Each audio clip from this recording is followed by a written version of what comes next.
Very close and bonded na raw ang mga bida ng upcoming GMA Telebaban series sa Meant to Be na si Barbie Forteza at ang kanyang 4 na leading men. At si Barbie may wish para sa kanyang nagagwapuang co-stars this coming 2017.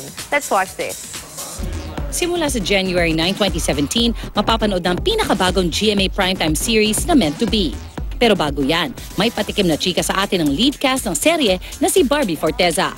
Umiikot daw ang istorya ng romantic comedy series sa isang family-oriented raketera girl at 4 na lalaking darating sa kanyang buhay. Kwento ni Barbie, kahit ngayon lang nagsama-sama sa isang proyekto ang marami sa kanila, magaan na raw ang kanilang samahan. Close na kaming lahat, bonded na kami. Kaya mabilis kaming nakaka-adjust sa bawat eksena.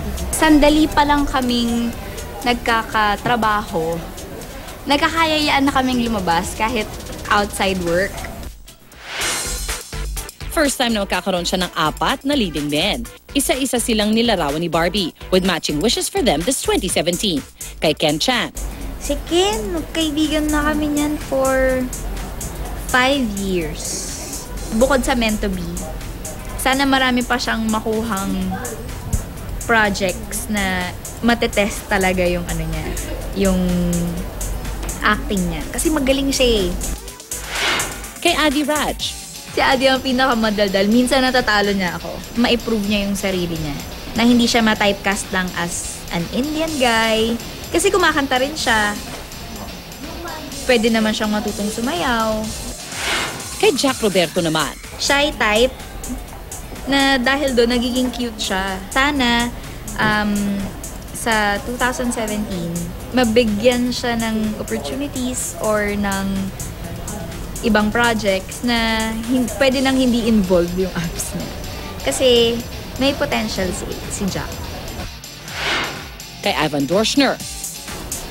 Malambing siya, na medyo mysterious. Sana magkasama ulit kami sa next project. At dahil New Year na rin ang usapan, di na rin namin pinalampas ang chance para tanungin din ang ibang cast ng serye kung ano-ano nga ba ang 2016's most unforgettable moments nila. Parang ito yung year na may pinakamarami akong bakasyon. Nalibot ko yung family ko sa Baler, nakapag-Baler kami, finally. Tapos Batangas, nakapag-Batangas din kami.